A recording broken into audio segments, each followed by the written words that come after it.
The date is being given by the Illuminati to trap the New Age people, to trap them into believing they have to prepare for this date, so they're caught totally unawares by what's going to happen in the next 2 months. There's a little comet called Elenin. Every time this little comet is in alignment with our planet and either the sun or some other body, there's a major earthquake.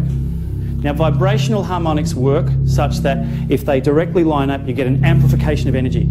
February 27th, 2010, this little comet was in a direct alignment between the Earth and the sun. On that date, there was an earthquake in Chile. That's just a coincidence, isn't it? Well, there was another coincidence, because when the Earth came around the other side here, and the Earth was in alignment, and then the comet was a little bit closer, but they're in alignment again, and that was September 4th, 2010. There was an earthquake in Christchurch. And then the Earth came back round again, and then the next time it was in alignment with the sun, and now this is closer, March 11th, there's an earthquake in Japan. Once is a coincidence, twice is pushing it, 3 times, wait a minute, something's going on here. The other one that will happen is August 17th. I've gone publicly on this one because there is an alignment between the Earth, Venus, the Sun and Mercury. They're in a straight line, and Nibiru is at right angles to the Sun. At August the 17th, I'm being told there's going to be a massive earthquake on the planet. It will be probably be somewhere between Alaska and San Francisco. The next alignment happens on September 26th this year, and it is between us and the sun. And at that point, it is 0.38 away from us. When it was 2 away, we had a magnitude 9 earthquake. The gravitational forces, the infrared forces, they're all 25 times greater on that date. The whole Pacific Rim will go with magnitude 12 to 15 earthquakes. New Zealand will disappear, Japan will disappear, Indonesia will disappear, China will disappear, Korea will disappear, Russia will disappear, the west coast of America will disappear, the whole lot. East coast of Australia will not be affected by the earthquakes per se, but they will be affected by the tidal waves that come from it.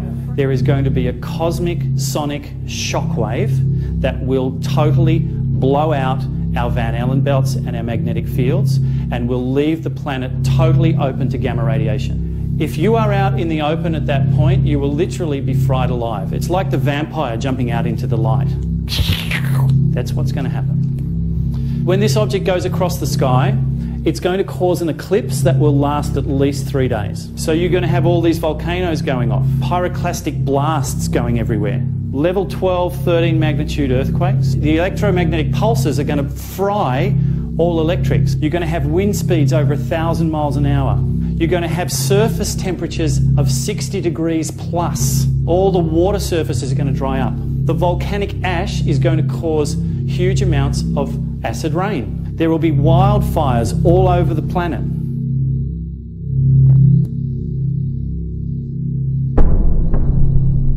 And they're saying nothing about this?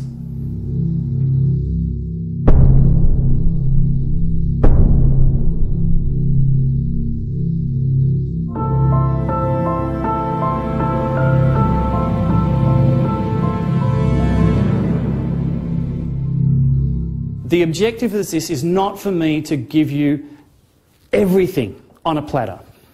It's to give you the points where you can go and research it for yourself. I'm going to give you the core, and then you can go and look up the links that I've given you and formulate your own opinions on stuff. When our solar system was forming, all of the cosmic dust and everything starts spinning, because everything's rotational energy. So it all starts rotating. And have you ever wondered why scientists can't explain gravity? They can tell you what it does and the effects of it, but they can't explain it. because everything in this universe comes from source, right? Can we accept that as a given? Everything comes from source? Everything comes from source down. Highest vibration, lowest density. Okay? Highest vibration, lowest density. Down to lowest vibration, highest density. Now, density is just how many molecules you can cram into a little bit of space. Now, the interesting thing about that is, because everything is just this continuum of vibration, look around. All you're seeing is slowed down light. Every person you look at is just slowed down light. Slowed down through all sorts of different frequencies, slowed down through sound. Sound is slowed down light. You, matter, is just slowed down sound into a higher density. So when the sun was first forming, it wasn't gravity pulling everything together, it was actually things being compressed from outside. It was consciousness compressing down and slowing down vibration. That's why scientists can't explain gravity, because they think it's a pulling thing and it's not. It's a compression thing. So here we've got all of our little dust, cosmic bits and pieces and hydrogen atoms and all those things, all being compressed down so it can form a level of consciousness. Because there's like tram stops along the way here. And we can give them names. We can call it 11th density, or 9th dimension, or 7th dimension, or 5th dimension, until we get down to 3rd dimension. It's just a label. And I'll give you an example. If I play a G string on a guitar and my ears can only hear G, nothing else, and then I tune that guitar string up to a G sharp, when I play it, I can't hear it. It doesn't exist. Doesn't exist. That sound doesn't exist because I can't hear it. That's why people say, I don't believe in fifth dimensional beings, because I've never seen one. Because you can only see with your eyes in a light spectrum that's this big. Can anyone here see infrared? Can anyone here see ultraviolet? But we know they exist, but we can't see them because our measuring device doesn't have it. So here's all of these atoms compressing down to form our sun, and they're spinning. Whenever you have a fluid that is spinning, it moves around. And remember, no balance in the universe. Don't want balance. So it's out of balance. So as it's spinning, it's out of balance and it wants to try and balance it the same way as that Fibonacci spiral is getting closer and closer and closer to 1.618 but never gets there. It's trying to balance itself. So this little bit that's on the side here starts to move apart and eventually gets thrown off. And this part comes more into balance. And eventually ignites and forms our sun. But as it's spinning, it forms a galactic plane of dust. I'm going to sort of draw this as best I can. Like a CD that sort of radiates out. Has anyone seen what happens when you vibrate something with sand on top of it, like a disc, how it forms rings? Have you ever looked at the rings of Saturn? What they are is they're harmonic nodes. Whatever the frequency is of the thing here, it creates nodes. And those node points are where things will start to form. So there is a real mathematics, and you can look this up as well, as to where planets will form around an object. So our solar system, while it's forming our sun, is also forming planets through rotational energy and vibration. In the meantime, this little bit of cosmic plasma that was thrown off from the sun goes off here and it does the same thing. It starts to form its own little circle and it forms its own little planets around it.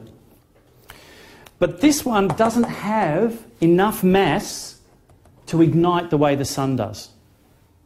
So what it forms is something that's called a brown dwarf. A brown dwarf star. Most of us have been aware of Nibiru, whatever you want to call it, the destroyer, Planet X, for ages. How did it come about? Up until the beginning of the last century, I think it was 1927, we could see Saturn. That was as far as we could see Saturn. And when they started analysing Saturn's orbit, they realised there was something of bigger mass outside of Saturn that was pulling it out of its regular orbit. So they punched the figures into a computer when the computers came around, or they calculated, whatever they did, and they found Neptune. They went, yay, that's it, we found it. And then when they analysed Neptune's orbit, they went, oh, hang on a minute, something else is pulling Neptune around. So they did their calculations again, and lo and behold, they discovered, hang on. Well, they found Uranus first, and then they found Neptune. So they thought, that's it, we've solved the problem. And then they analysed Neptune's orbit and went, no, hang on a minute, there must be something bigger outside of that, because it's being pulled out of orbit by something else. And then they found Pluto. Well, Pluto's a P. That's not doing it. So they then said, there must be something bigger outside of Pluto that is pulling it, and it's got to be huge, it's got to be massive. And in 1983, NASA announced that there was a brown dwarf star outside of our solar system, which belongs to this star. It's not from somewhere else. It has an orbit around our sun, because everything revolves around it, and because this came from our sun, it has an orbit around our sun. Are they telling us this? No. Why not? Why wouldn't they tell us this? So everyone thinks this is what happens. Here's the sun, and then you go out in a line and you've got Mercury, Venus, Earth, Mars, Jupiter. Is that what everyone thinks? That they're all in this nice little flat plane? Because guess what? These planets are actually all pulled, their orbits all sort of go off that way from the galactic, because they've all been pulled by this brown dwarf out of this normal orbit where they started. So this thing's going through backwards and forwards, and it's got a number of planets the size of Jupiter around it. And at some time in the past, because it cuts through here, one of the planets from here collided with a planet that used to be where the asteroid belt was. And the bulk of it kept going off around this sun and reformed. But part of it went crashing off into what is now Earth's orbit, this rotating bit of molten rock, and the leftovers stayed in where the asteroid belt is. That seems pretty simple, doesn't it? Scientists telling you that? No. Why are they not telling you that? Because they don't want you to know that we could have a collision, because that would scare us. So we won't tell you that. They discovered it because in 1983 they put up IRIS, the infrared satellite. 9 months after they put IRIS up, they announced that they had found this brown dwarf. And 2 days later they denied it. No, we didn't. We didn't find anything. They covered the whole thing up straight away. But the cat was out of the bag because they'd already made the announcement. In 1992, they put up, I think it was 2 more infrared satellites. From 2002 to 2009, they put up another 7 infrared satellites. They spent billions of dollars fixing the Hubble telescope because it was broken, and turned it into an infrared telescope. Suddenly, there's all this interest in infrared telescopes. They even built one at the South Pole. Why would you build one at the South Pole? Well, it just so happens, here's north and south, and I'm doing it upside down from where it was before, but the orbit of this thing is that way. So the best place to view it is from the South Pole. They say it's because the air is clear there. But they rushed to build this thing in 2004. They rushed to build it. So suddenly they've put all of these infrared satellites up. So what are they focusing on? What are they actually looking at? Interestingly enough, there's a little comet called Elenin. Now, according to NASA, this was discovered by a Russian amateur astronomer, and you can even find a page about him and information about him on the web. And he discovered this tiny little comet, which has an orbit, strangely enough, that comes in and around the Sun, and then there's the orbit of Mercury, Venus and Mars. I did a little bit of checking with some colleagues of mine in LA, one of whom who is very closely connected in. He's a past president of the Navy Reserve, very connected in through the CIA and the FBI. And I asked him about this Elenin, discovered by Leonid Elenin. I said, what's the story? He said, he doesn't exist. It's a cover name. He said, it's not a comet. And we'll go into why it's not a comet. But it's coming from the constellation of Leo. The whole project is under the overview of the National Institute of Defence.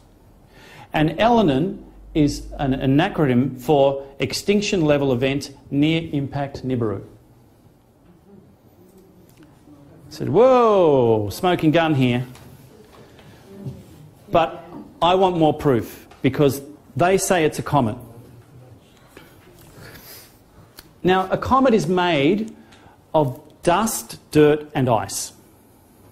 Okay? It doesn't have an infrared spectrum. Okay? And it doesn't have a huge gravitational field. It's just a chunk of dust and ice. So why have they got infrared satellites tracking it?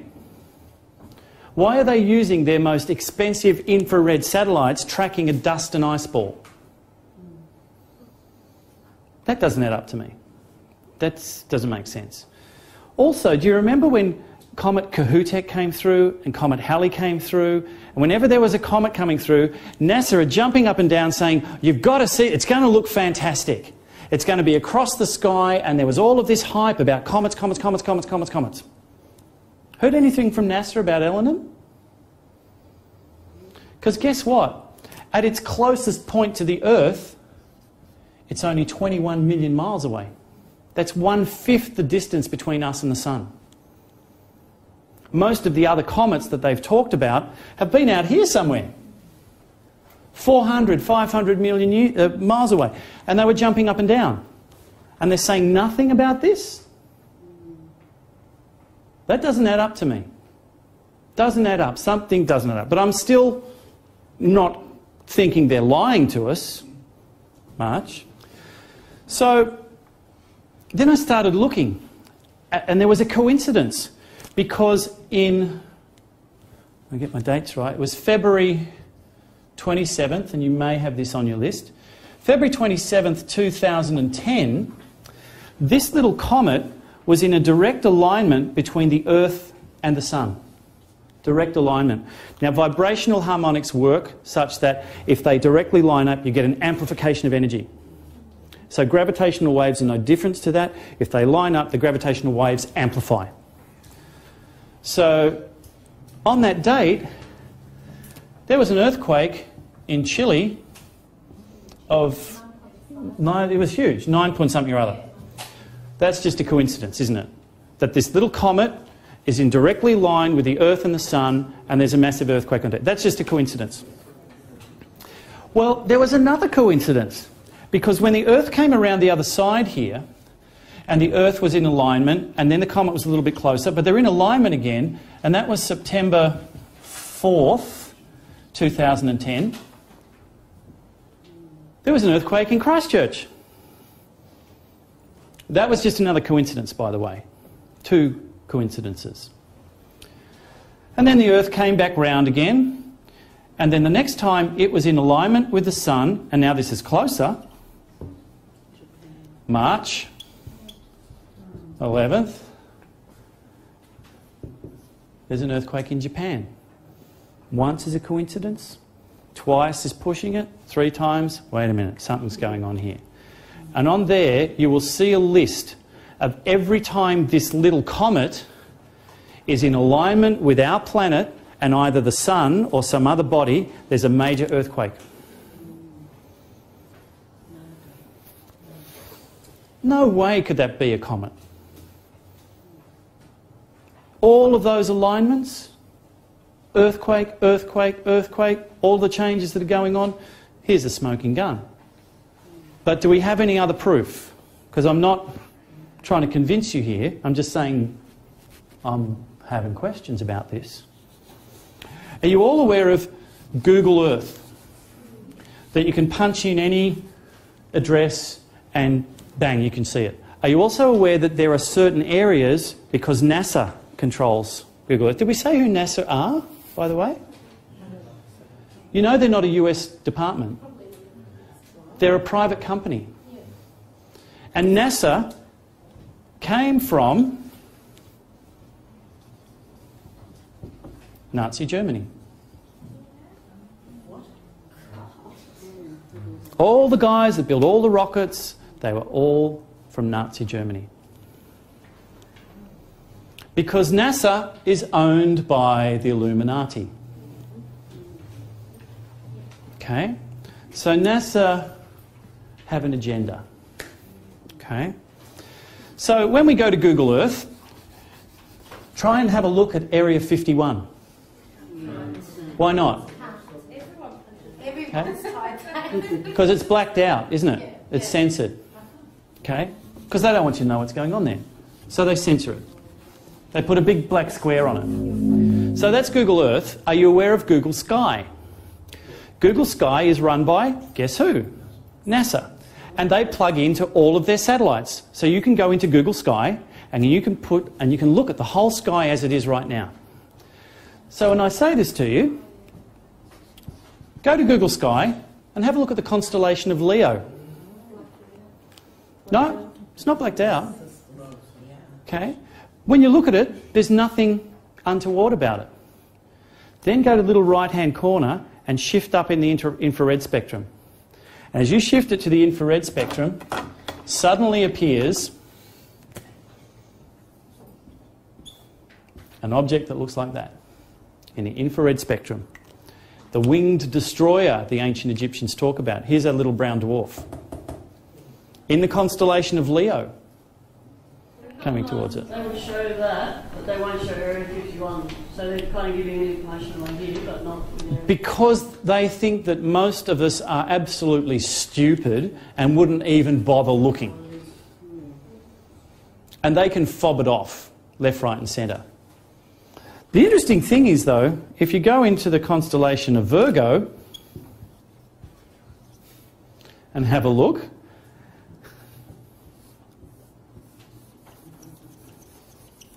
there's a big black square in the constellation of Virgo. And you can see something coming out from behind it, which is a binary star system.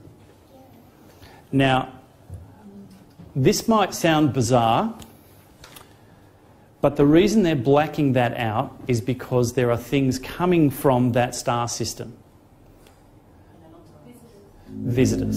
Those of you who have read the books of Baval and West, who say that Orion is the copy of the stars in the sky, that when you see the pyramids on the ground in Giza, okay, and you're spot on, because they're a mirror image. They're not a copy of it.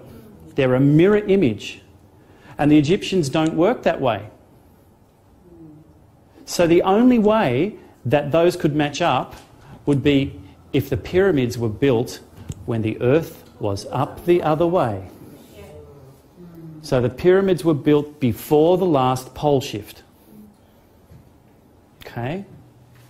There's no one else that's got that yet. Okay? It's pretty simple. It's like, oh, right. Here's another thing. The Sphinx used to have a lion's head. And if you knew that something was going to happen on a particular date in your calendar, what would you do? You'd mark it. Ahead of schedule, you'd mark it. Well, they knew thousands of years ahead that something was going to come from the constellation of Leo at that time when it lines up there. So the Sphinx wasn't built at the time that it lines up. It was built way before it as a warning to say when this lines up in the constellation of Leo, that's when the shit's going to hit the fan. And that was the last pole shift. Alex, good question. Yep. Can you actually see that it's blacked out? Oh, yeah. Yeah. But why don't they do it properly and completely remove it so you wouldn't even question that something was blacked out there? Because we're stupid. And we're not even going to look at that. There is exactly the address where you can go and punch it. Yeah. And who's going to believe anyone that... Oh, exactly. Exactly. And they'll just discredit you or whatever. Because they just don't want you. And if they discredit you enough and make it difficult enough, then you'll give up, won't you? Also, Alex, why Egypt? Egypt. Why that particular part of the earth? Why it's not somewhere like, I don't know, in Asia? Okay. There are pyramids off the coast of Japan. There are pyramids in China. They're all built around the 19.5 degree mark. And there's a reason for that. Okay, there's a reason for that. Because that diagram I showed you of the flower of life creates what they call geometric solids. Please tell me I've got a mental block on the sacred geometries. And when you create a tetrahedron, it looks like the Star of David, but imagine they're three-dimensional. And when they fit inside a sphere, the points where these touch are at 19.5 degrees in the latitude. So they're energy points. Sorry, is there any correlation with like the Jewish symbol? That's a whole other lecture. Okay, every single religion has been created by the Illuminati to ensnare people. Every single religion, including New Age, including the New Age religions. They control everything. We'll get to that in the second half. It's a great question, and it's one that might shock you a little bit, but we'll work through it. So here's this body coming through. Look, we've got a brown dwarf coming through. The evidence is overwhelming. They're trying to hide it. They don't want you to know about it. What we want to know is, okay, we know the impacts are going to be pretty big, but how big and when? What's the time frame? August 17th. I've gone publicly on this one because there is an alignment between the Earth, Venus, the Sun and Mercury. They're in a straight line, and Nibiru is at right angles to the Sun. At August the 17th, I'm being told there's going to be a massive earthquake on the planet. It will probably be somewhere between Alaska and San Francisco. When the Japan earthquake happened, Nibiru sort of comes through like that.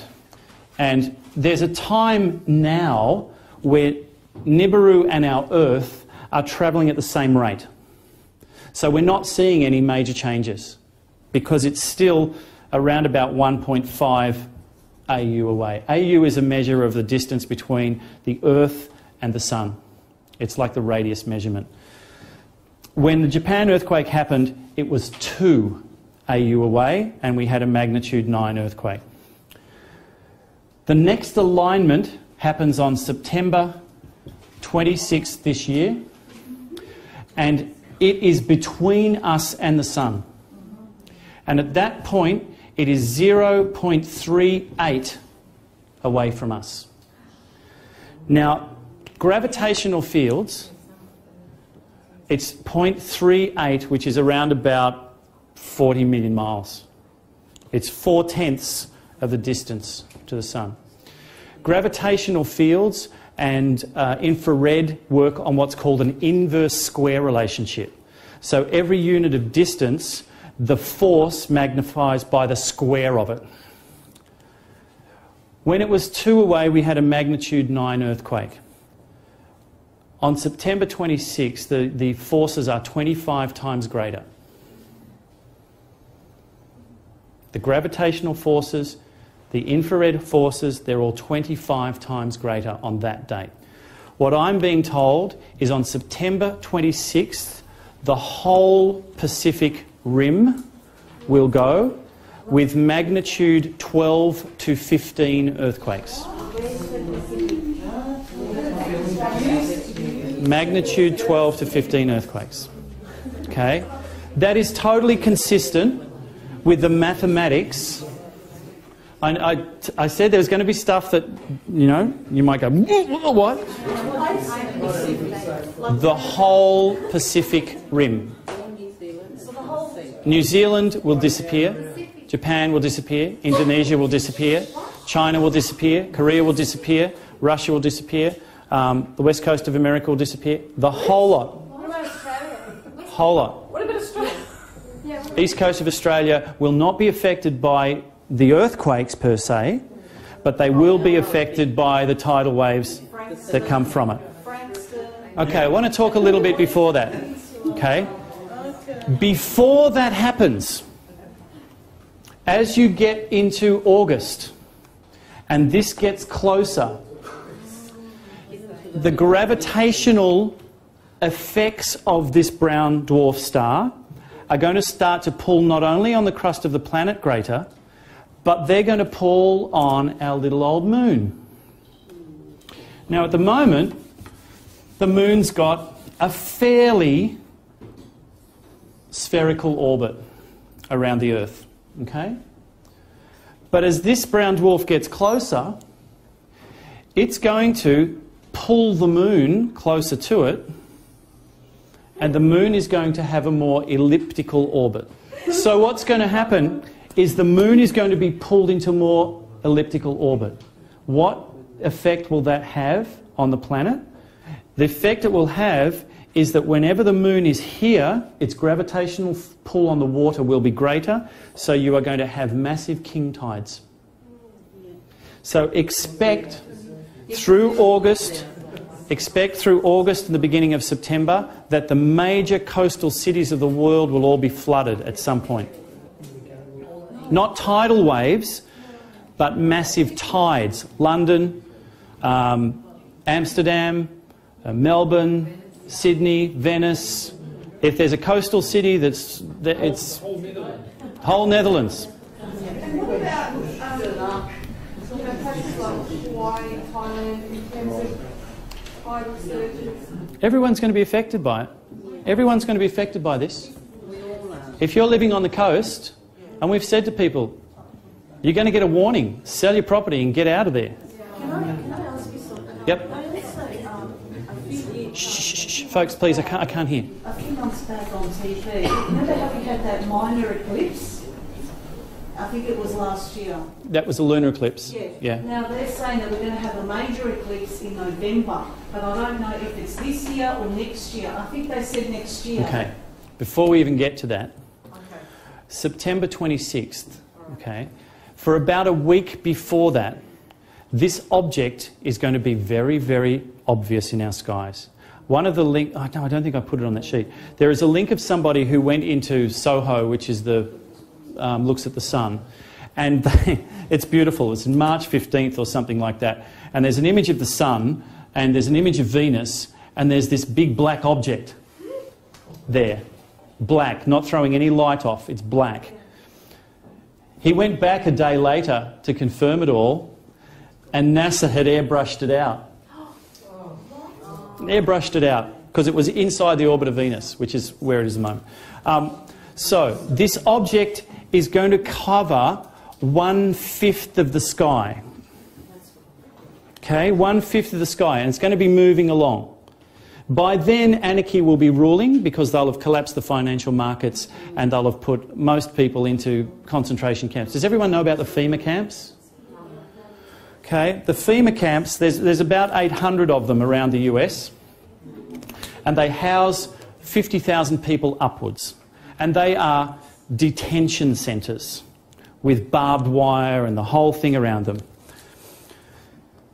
800 of them that can house 50,000 people each adds up to 40 million people. They're all fully manned, and yet the American prison system is overcrowded. Why can't they put some of their lower people into these detention centres? And the interesting thing about these FEMA camps is they have stockpiled coffins that can hold 3 bodies at a time. Why does the American government know that they're going to have to put 40 million people into detention centres for? Okay?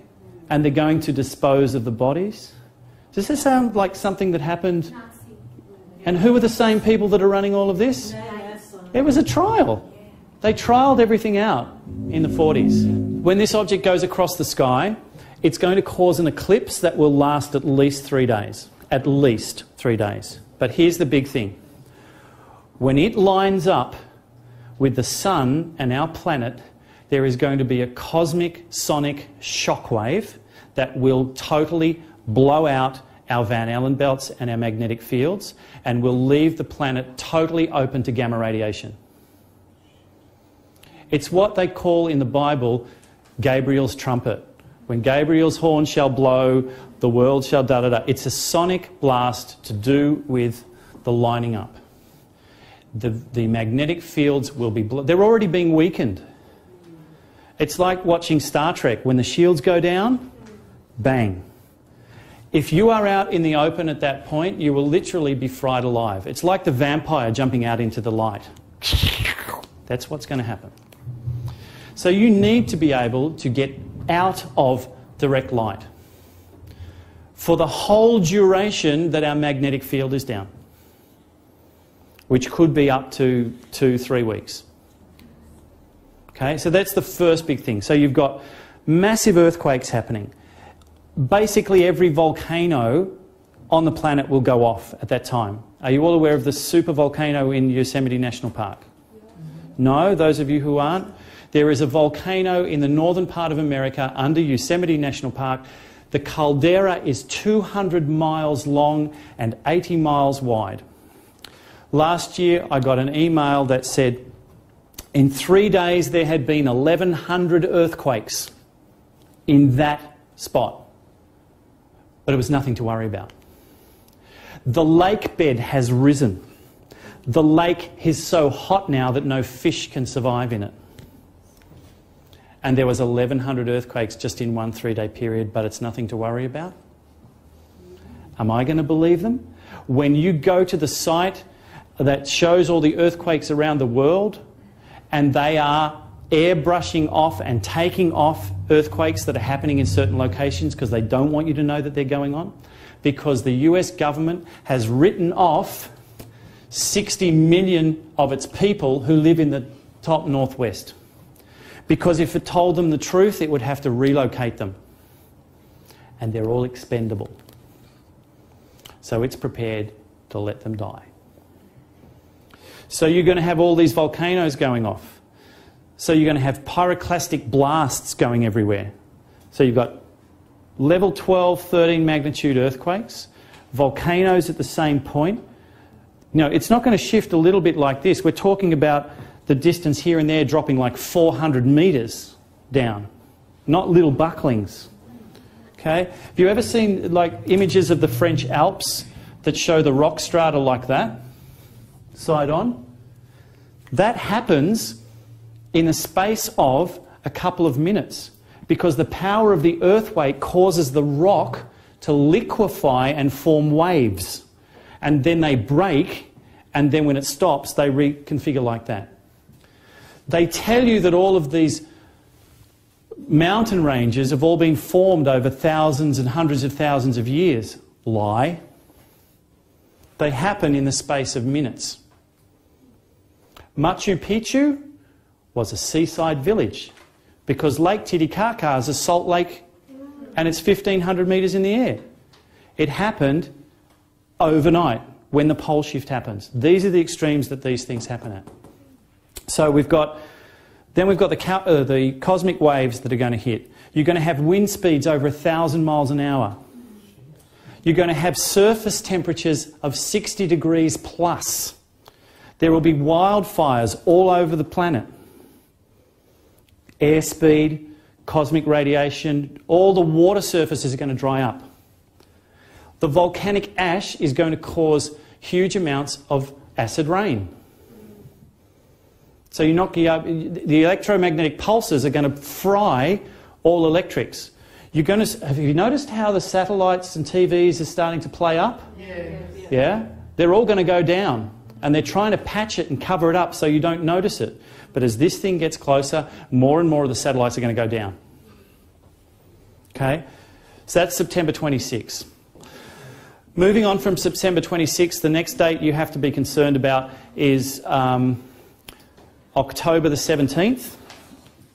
October the 17th, Nibiru is now 0.23. It's the closest point that it comes to us. That's 21 million miles away from the Earth. So at 21 mils, if there are any volcanoes that have not gone off by then, if there's any part of the planet that is not separated by then, it will do it then.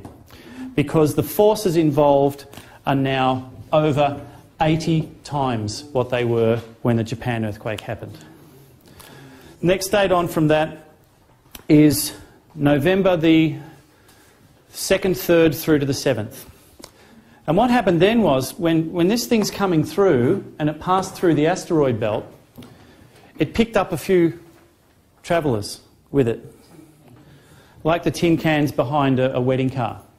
So here you've got this massive gravitational object, goes through the asteroid belt, and it drags a whole lot of stuff with it. Some of them are this big, some of them are 100 miles large.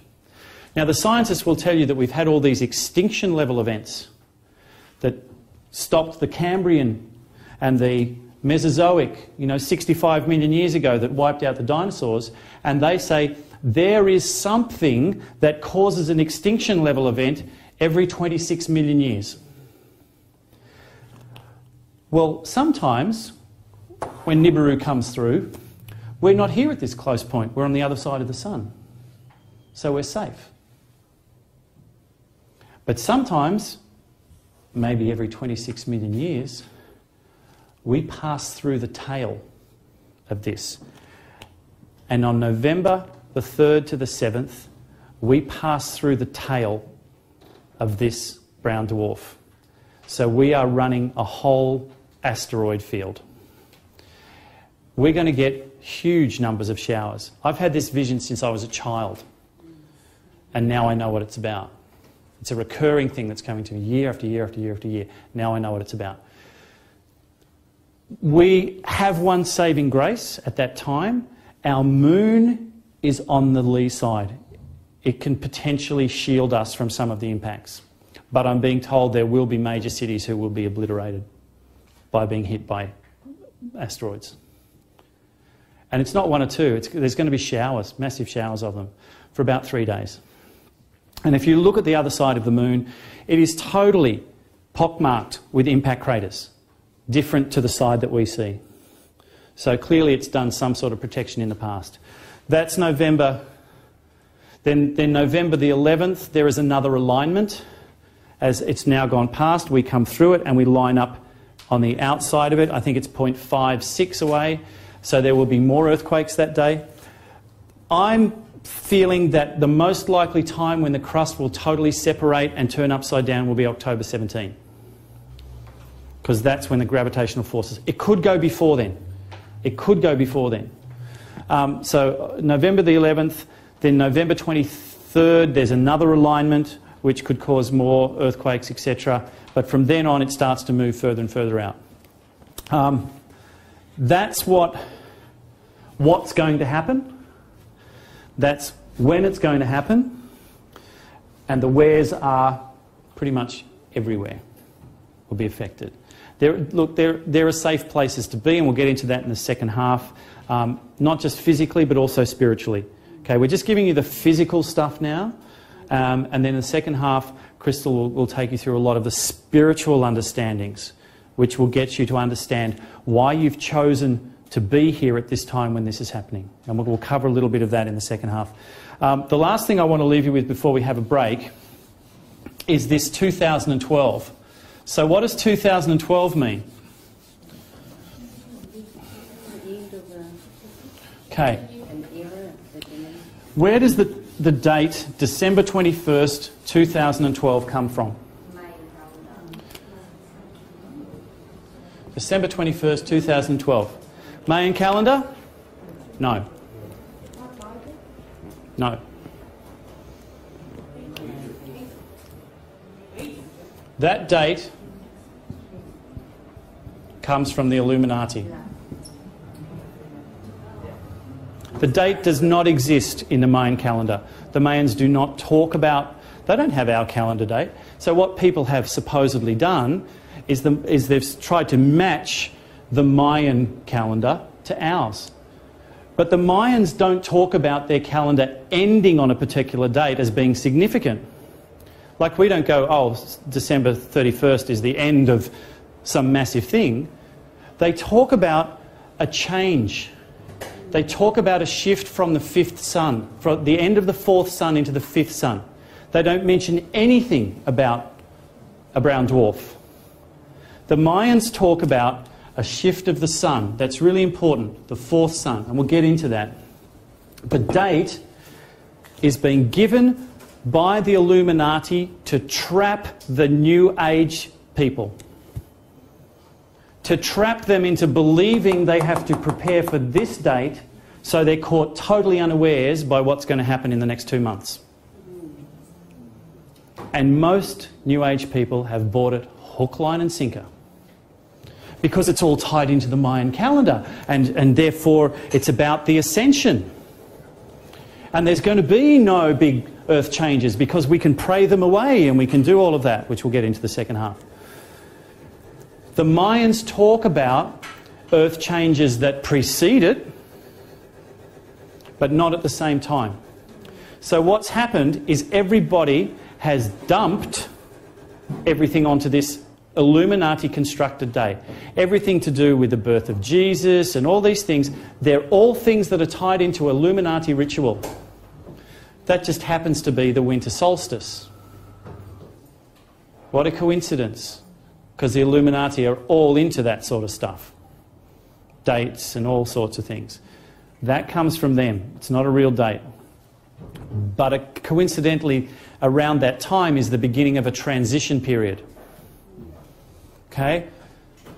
What else was I going to say about that? So Nostradamus, Edgar Cayce, all of those prophecies that relate to what's going to happen in the next 2 months have all been dumped onto this date because people are stupid and they'll buy it. And if you tell them enough times, it comes from the Mayan calendar, it comes from the Mayan calendar, they'll believe it. It's not in the Mayan calendar at all. Nowhere. And here's another interesting thing. The Mayans were smart. They had the number 0. If I go from 3 BC to 2 BC to 1 BC, what year's next? 0. The next year is 1 AD. There is no year 0 in our calendar. So straight away, we've lost a year off there. And at the time, there were 3 different calendars running at the turn of the millennium. 3 different calendars. And it's got pulled here, there and everywhere. Okay, it wasn't till Pope Gregory in 540 AD or something like that that we got the calendar that we have now. Which, interestingly enough, was based on an old Mayan calendar, an old Egyptian calendar, and all those things. So they've borrowed. Every religion has been created by the Illuminati and megalomaniacs, borrowing stuff from here, there and everywhere. There's not an ounce of truth in any of it. If you're interested, I could tell you who Moses really was and who Jesus really was. and how they've been corrupted and how they've been twisted to enslave the masses, to stop you from free thinking that you have a total connection to Source every single microsecond. And there are no rules. Source does not have rules. There is no good and evil. There is no right or wrong. It's just an experience. And if Source doesn't have those rules and says to you, whatever you do enriches my being, then why do we suddenly feel that we have to listen to someone who tells us that we can only access that spiritual knowledge through them? And we have to do what they tell us to do, or we're heretics and be burned at the stake, or excommunicated, or something like that. So is karma part of the life? Karma is non-existent unless you choose to believe it. There is only cause and effect. I let go of the pen, it falls down. There is no good or bad. But if you believe in karma, that's what you will manifest, because you have total free will to create whatever you want.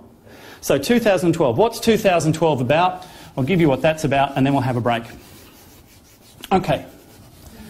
Our solar system is part of the Milky Way galaxy. And you've probably all seen pictures of the Milky Way galaxy. It's like a spiral galaxy that's looking at it from the top.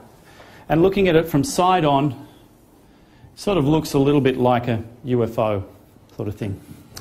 At the middle of our galaxy, as with all galaxies, is a black hole, massive black hole. And black holes give out energy in two directions. They give it out in pulses that radiate outwards, like when you drop a pebble in a pond and they radiate out. So that's like on a plane, and they send it out in a spike from the centre. Okay, so here's our plane going through here, which is a big disc, and the pulses radiate out from there. Now our solar system's out here somewhere on one of these arms. We're not even a major player in the galaxy. Seriously, the human form is not. But everything revolves around something. So not only do we revolve around the galaxy, but we revolve around another solar system, i.e. Sirius. Ever wondered why we're so connected to Sirius? It's because we're in a paired orbit around a black hole in Alcyon. So we're going up and down as we go around, like that. Like a carousel horse, going up and down. Is anyone familiar with the Vedic yugas, where they divide civilization up to periods of ascent and descent? It covers like 520,000 years or something like that. As we go up here, we're getting further away from the galactic plane, which is a gravity, and we slow down. And then we get pulled back and we accelerate. We are in a position of acceleration at the moment, and we're just about to go into this galactic plane, which is also known as the photon band. Okay? So what happens when we hit the photon band? Because people talk about spiritual ascension. Okay. It is impossible for you to spiritually ascend. Do you know why? Because you're already there. Remember how I said everything comes from source downwards? Your higher self has chosen to manifest into this dimension to experience. You've chosen to manifest. You may have forgotten it because you're caught up in the third dimensional stuff, but you cannot ascend to something that you already are. You just become aware of where you're perceiving it from. Are you so caught up in the play that you believe you're the character, or are you sitting in the audience admiring your work? You can't ascend because you already are every single vibrational aspect. So what is this so-called ascension about? I'm going to go back to nuclear physics. And I'm going to go to an atom, and the simplest atom of hydrogen, because we have a lot of hydrogen in us. We're basically hydrogen, oxygen, and carbon. That's what most of us are. So we have a proton here, and we have an electron in what they call a shell. Does everyone sort of remember that from basic science or something like that? And then you get to helium, and helium has 2 and 2, and then you get the next one up and you get another shell and another shell. Even hydrogen, even though it's only got one proton here, this other energy shell still exists. Remember how we went back to the sun has these vibrational things that cause the planets to form in certain areas? As above, so below. The macro and the micro is exactly the same. When we go through the photon band, it's a huge pulse of energy. Ever put your foot down on the pedal of a piano and hit one note? And all the others vibrate? And it goes woo! When we go through the photon band, every single atom in your body gets hit by this energy, and the electrons jump to the next level, or maybe even to the level beyond that. So every single atom in your body becomes energized. And as you do that, you become less dense. Higher vibration, less dense. Which people go, oh, it's fifth dimensional existence. That's the physics of it.